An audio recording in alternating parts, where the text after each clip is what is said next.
Salut, je suis Samantha de San Francisco. N'oubliez pas d'aimer et de vous abonner. Je suis née avec des lèvres pulpeuses et de grands yeux noirs. Mes parents disaient que je ressemblais à une enfant sortie d'un conte de fées, mais à chaque fois que maman et papa me parlaient, je ne souriais jamais, ou je changeais mon expression faciale. Mes parents ont tout essayé pour me faire sourire. Madame Lapine veut jouer avec toi. Viens faire un bisou à Monsieur Souris. Papa a rapproché une souris en marionnette de mon visage et il a fait un bruitage de bisous. Mais j'ai juste regardé dans le vide et j'ai giflé la souris pour l'éloigner de moi. C'est là que mes parents ont décidé de m'emmener chez un médecin. Après quelques tests, j'ai découvert que j'avais un syndrome appelé Moebius. Ça voulait dire que je ne pouvais pas sourire, froncer ou lever mes sourcils. J'étais trop petite pour comprendre ce que c'était Moebius. Mais quand j'étais en maternelle, maman et moi étions au centre commercial quand on a croisé l'une de ses amies, qui avait une fille de mon âge. Elle n'a pas arrêté de me sourire, mais tout ce que je pouvais faire, c'était la fixer comme un robot. Soudain, la petite fille a commencé à pleurer. « Maman, cette fille me fait peur !»« Oh ma chérie, n'aie pas peur. Notre chien s'est enfui hier, donc Samantha est juste triste. »« Mais maman, on n'a pas de chien. » Maman m'a rapidement éloignée de là. C'est là que j'ai réalisé qu'elle avait honte de parler de mon syndrome à ses amis, parce que ça voulait dire que je n'étais pas normale, comme tout le monde. Et à l'école, aucun enfant ne voulait vraiment être mon ami, parce qu'il pensait que j'étais bizarre. Je passais donc la majorité de mon temps seule. Mais plusieurs mois après, ma vie a pris un énorme tournant. Maman a donné naissance à mes deux sœurs jumelles, Annie et Penny. Mes parents travaillaient tout le temps, on avait donc toujours une nounou à la maison. Mais même avec une nounou, je prenais toujours soin de mes sœurs. Un jour, Annie, la jumelle aînée, a escaladé tout en haut de la clôture de notre jardin. « Annie, descends tout de suite !»« Non, je ne veux pas. Penny, monte et on pourra voler, comme les oiseaux. »« Non, pas de vol. » Penny m'a écoutée, mais Annie était sur le point de sauter et mon cœur s'est presque arrêté. Mais puis, elle a commencé à rire comme une folle. « Je t'ai eu !» J'étais furieuse et j'ai raconté ce qu'elle a fait à maman. Et maman a perdu la tête. « Qu'est-ce qui cloche chez toi, Annie?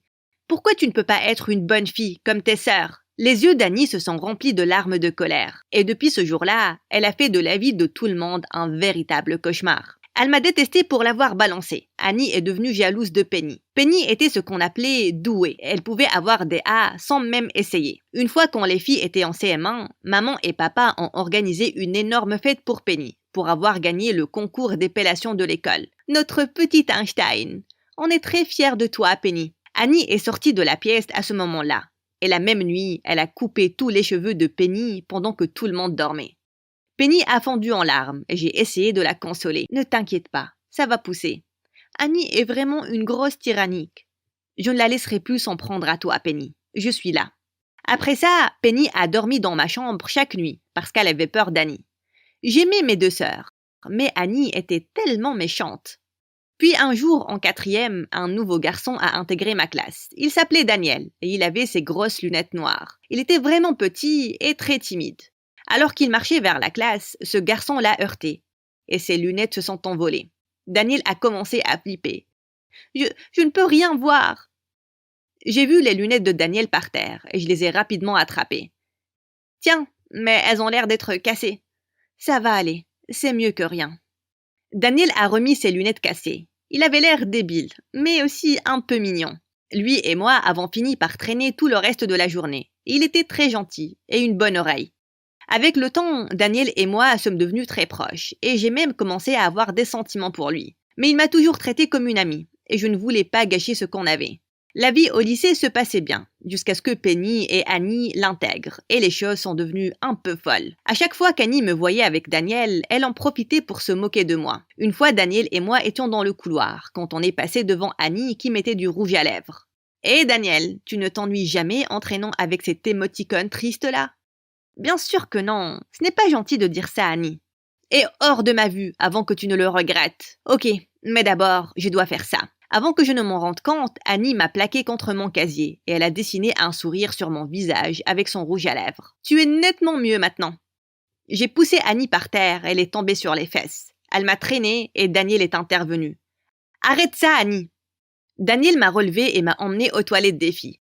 Il m'a aidé à laver le rouge à lèvres et j'ai regardé mon visage dans le miroir. « Daniel, tu penses que je suis moche ? Tu peux me dire la vérité. » « Samantha, regarde-moi, tu n'es pas moche. Je pense que tu es la plus belle fille que j'ai jamais vue. » Daniel s'est penché et m'a embrassé. Et j'ai eu les papillons au ventre. C'est là qu'un groupe de filles est entré et elles ont commencé à crier. « Iouh, qu'est-ce qu'il fait dans les toilettes des filles ?» Daniel et moi sommes partis de là en courant et en riant comme des fous. J'étais au 7e ciel, cette semaine-là. Ça ne me dérangeait même pas que la nounou venait moins souvent et que je devais faire toutes les corvées seule. Mais Annie n'a pas arrêté de parler du fait que j'avais un petit copain. Je ne comprends pas. Comment quelqu'un comme toi peut avoir un copain, mais pas moi? Je suis beaucoup plus jolie que toi. Eh bien, tout ne tourne pas autour des apparences, Annie. Le temps s'est écoulé. Penny a commencé à sortir avec un athlète célèbre à l'école. Ses notes étaient toujours parfaites et elle est devenue plus populaire qu'Annie. La vie de Penny et la mienne allaient de mieux en mieux. Mais Annie n'avait rien pour elle. Un matin, je me suis réveillée et j'ai trouvé tout le monde à la maison, y compris mes parents, ce qui était rare. Et Penny était très malade. Son visage était très gonflé et elle avait des boutons rouges partout sur ses bras et ses jambes. Mes parents m'ont laissée à la maison avec Annie et ils ont emmené Penny au médecin. À ma surprise, Annie se comportait bien et elle a même fait ses devoirs. J'ai décidé que je pouvais sortir et voir Daniel un peu. Mais en rentrant, mes parents et Penny étaient déjà rentrés. « Qu'est-ce qui se passe ? Penny, qu'est-ce qu'il a dit le médecin ? » « J'ai un problème d'auto-immunité. Apparemment, à chaque fois que j'aurai une réaction allergique, c'est ce qui va arriver. » Penny a laissé tomber sa tête et je l'ai ramenée à la maison. Puis mes parents sont partis au travail.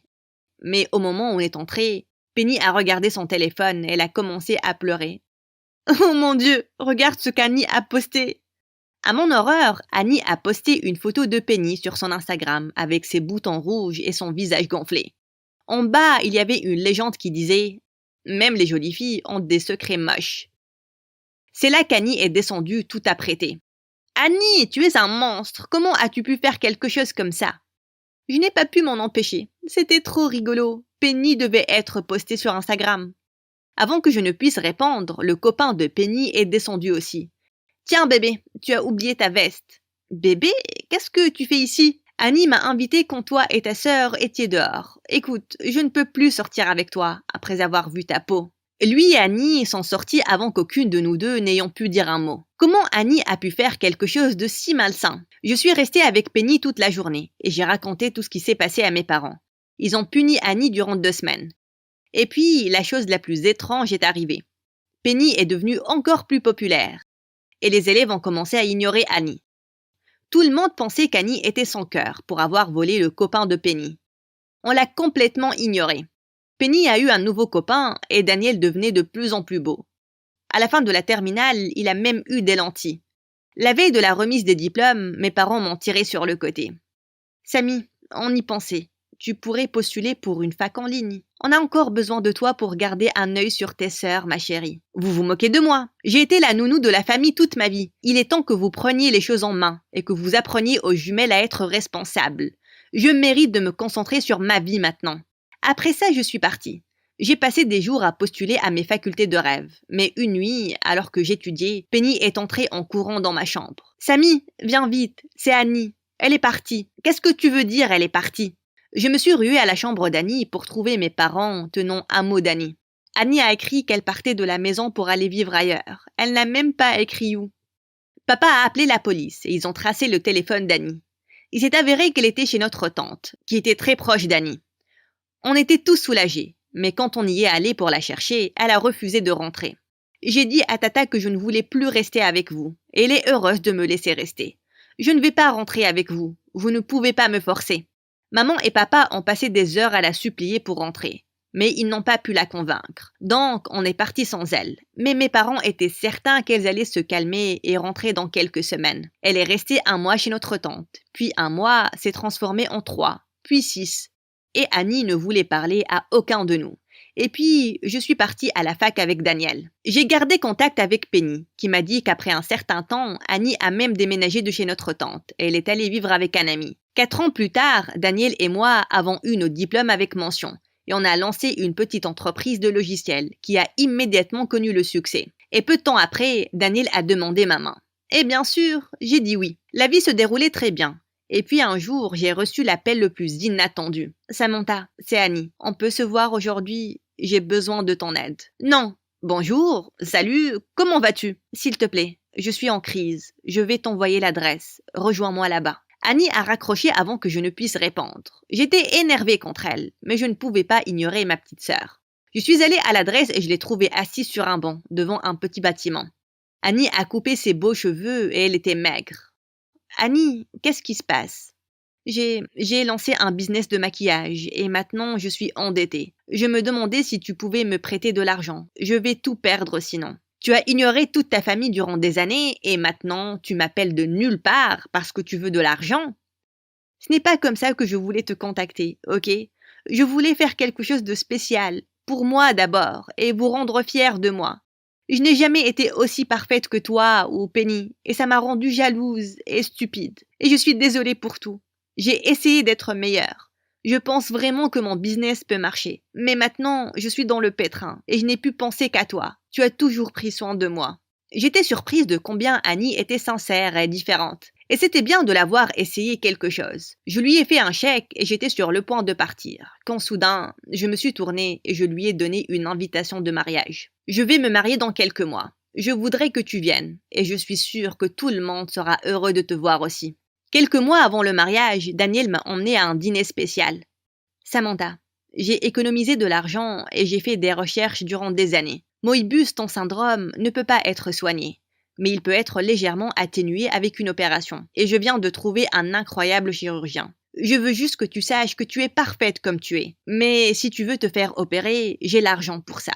Mes yeux se sont remplis de larmes de joie. J'ai accepté de me faire opérer et Daniel était à mes côtés tout le temps. Le médecin n'a pas pu complètement corriger mes défauts, mais je me sentais comme une toute nouvelle personne, capable d'avoir de vraies expressions faciales. Le jour du mariage, mes parents et Penny étaient avec moi dans les vestiaires, quand soudain, la porte s'est ouverte et Annie est entrée. Tout le monde était choqué de la voir, mais j'étais très contente qu'elle soit venue.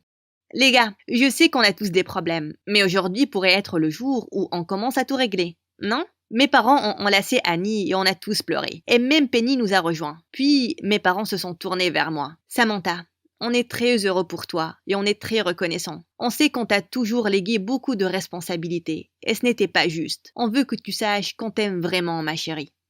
Entendre ces mots de leur part était très important pour moi. Mes sœurs m'ont accompagnée à l'hôtel. Et je pouvais entendre les gens sourire et murmurer que j'étais magnifique. Daniel s'est penché vers moi en prenant ma main. « Tu as le plus beau sourire, Samy. »